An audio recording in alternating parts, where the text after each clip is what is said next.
everybody, I hope you're all well. Me and Charlie are back to read you another day of story time, and today's joy is The Jungle Book. Remember, after you finish reading, you can go on the school's website and answer some questions that I've specially made for you about these stories. So I hope that you are sitting comfortably and ready. Are we all comfortable? Excellent. It was a quiet day in the deep Indian jungle. Bagheera the panther was walking along the river. Suddenly, the silence was broken by a strange sound. Bagheera went to see what was making the noise. It was a man cub. He found the baby boy in a basket which lay half sunken in a boat. Bagheera felt sorry for the baby. Carefully, he carried the basket to shore. The man cub will never survive without a mother, Bagheera told himself. What should I do with you, little fella? He asked the smiling baby. Bagheera remembered what a wolf family that lived nearby. Perhaps they would adopt a man cub. Bagheera brought the basket to the wolves' den. When the mother wolf and her cubs found the laughing baby, they smiled. Rama the father wolf was not pleased at first, but soon he too was smiling at the man cub. The wolves named man cub Mowgli. For 10 years he lived happily in the jungle, and Mowgli learned many different lessons from the wolves. He learned how to run like a wolf. He learned how to scratch himself like a wolf. He even learned how to play dead like a wolf, just for fun. But one day there was some bad news in the jungle. Shere Khan, the tiger, had returned. The fearsome tiger hated all humans because a hunter had once shot him. Mowgli was now in danger. So late that night, the wolf pack gathered with Sorry, I can't get my words out. I'll try that one again. Mowgli was now in danger. So late that night, the wolf pack gathered with Bagheera on the council rock. Even the strength of the pack is no match for Shere Khan, declared Anika, the pack leader.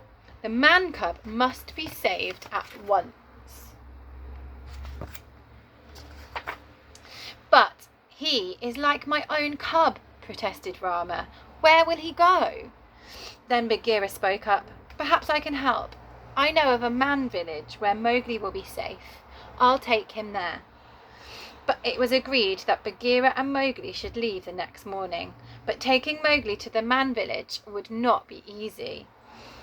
If this is my home, he protested. Mowgli and Bagheera tried to pry him from a tree. I don't want to leave the jungle. Reluctantly, Mowgli began the journey to the man village with Bagheera. Night began to fall when they came to a big tree, and Bagheera decided that they would spend the night there. Go to sleep, he told Mowgli as they settled themselves on a large branch.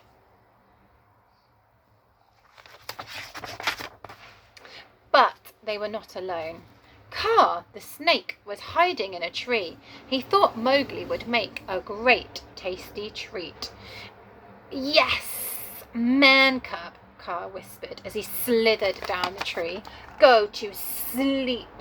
Mowgli woke up and saw Kaa. Go away! Leave me alone, he said to the snake. But Kaa just smiled, an evil smile, and said, Don't be afraid, man cub. Trust me. Go to sleep. But Kaa stared at Mowgli, and Mowgli stared back. But he began to feel dizzy. He was under Kaa's spell. Kaa wrapped his long tail around Mowgli. Bagheera woke up just in time. What are you doing, Kaa? He shouted. Bagheera slapped Kaa with his paw before the snake could hurt Mowgli. Kaa fell to the ground with a thud. You have to make a serious mistake, Bagheera, said Kaa as he slithered off. Back up at the branch, Bagheera said, You see, Mowgli, the jungle is too dangerous for you. You will be safer in the man village. But I want to live in the jungle. I can take care of myself, said Mowgli. No, said Bagheera kindly. You belong in the man village. We will go there in the morning. But Mowgli did not want to live in the man village. So early the next morning, before Bagheera was awake, he ran away. I don't need anyone, Mowgli said to himself. After a while, he felt lonely. Then Mowgli heard somebody singing. Dooby dooby doo doo dooby dooby doo doo dooby dooby doo, sang Baloo, a big friendly bear. Baloo noticed Mowgli was by himself. Well, hello there, little britches, Baloo said to him with a smile on his face, and they quickly became friends.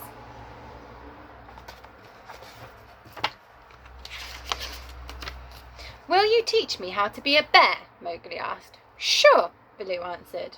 So Baloo taught Mowgli how to dance like a bear, how to growl like a bear, and even how to fight like a bear. I want to stay in the jungle with you, said Mowgli. Later, Baloo and Mowgli went for a swim.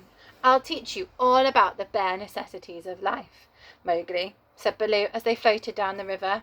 I like being a bear, Mowgli replied happily. Neither of them noticed that several monkeys were watching them. The monkeys wanted to bring Mowgli to their leader, King Louie. Before Baloo could stop them, the monkeys grabbed Mowgli. Help me, Baloo, cried Mowgli, but the monkeys swiftly swung him around in the treetops. Soon they were far from the river. When the monkeys reached their home, they brought Mowgli to King Louie. So you're the man cub, said King Louie. Crazy? I'm not crazy. You are, said Mowgli. Have some bananas, said King Louie, shoving two in Mowgli's mouth. Tell you what, he continued, I can fix it so that you can stay in the jungle. Have we got a deal? Yes, sir, said Mowgli. The monkeys danced to celebrate, and everybody was dancing. Meanwhile, Baloo had found the ancient ruins where the monkey lived. In order to rescue Mowgli, he disguised himself as a big monkey and danced right into the party. Baloo made a very good monkey. Baloo's plan worked. While the monkey sang and danced, he carried Mowgli out of the ruins. Very clever. Thanks for rescuing me, said Mowgli. I didn't want to be a monkey. I'd rather be a bear like you. But you're not a bear, said Mowgli. Baloo said sadly. The jungle is too dangerous for you. You belong in a man village. You're just like Bagheera, shouted Mowgli. I don't want to go to the man village. I can take care of myself. So Mowgli ran away from Baloo. He didn't even notice what he was approaching.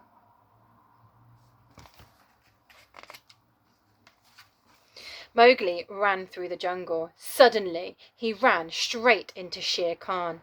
The tiger had been waiting for this moment. The man cub was alone in the jungle at last. Do you know who I am, man cub? Asked Shere Khan, showing the boy his sharp claws. Yes, but I'm not afraid of you, said Mowgli. You must be afraid of me. Everyone is afraid of me, said Shere Khan. Well, you don't scare me, said Mowgli. You have spirit for one so small, said the tiger. You deserve a sporting chance. I will close my eyes and count to 10. It makes the chase more interesting. Shere Khan began to count. 1, 2, 3. But Mowgli did not run away. Instead, he reached for a stick. What's he going to do with a stick? Suddenly, there was a loud clap of thunder. A storm had arrived. Just as Shere Khan was about to attack Mowgli, a bolt of lightning flashed in the sky. The lightning hit a nearby tree, starting a fire. Shere Khan let out a great roar. He was afraid of fire. Mowgli saw that, and Shere Khan was afraid. He picked up a burning branch and chased the tiger away. Soon, the rain from the storm put out the fire. Just then, Bagheera and Baloo arrived together. They had both been searching for Mowgli, and he heard Shere Khan's roar. They were happy to see that Mowgli was not hurt. We're glad you're safe, little britches, said Baloo, as Mowgli ran up to the big bear and gave him a hug. Baloo and I were very worried, he added Bagheera. Mowgli hugged Bagheera too, and he told them about his encounter with Shere Khan. By the time he'd finished, the day was ending. So the three friends found a safe place to rest, and soon They were all asleep. The following morning, they all went to the river near the man village. When they arrived, they heard someone singing. They crept closer. A young girl was fetching some water from the river. "What's that?" asked Mowgli. "That's a girl cub," Bagheera told him. Mowgli had never seen a girl cub before.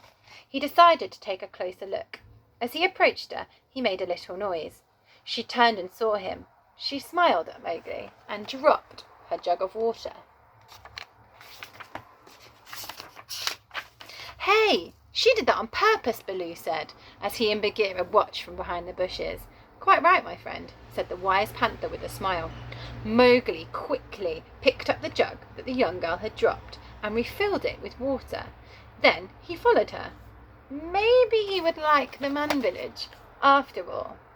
As Mowgli was about to enter the village, he smiled at his friends and waved goodbye. "Well, Baloo," said Bagheera, "Mowgli will live in the man village from now on. We will miss him, but it's where he belongs." "Yes," agreed Baloo, "but I still think he would have made one swell bear."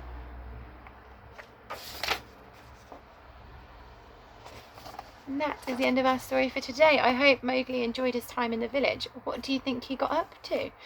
Well, I'll leave that with you. And we're going to say goodbye for today, and we'll see you tomorrow. Bye!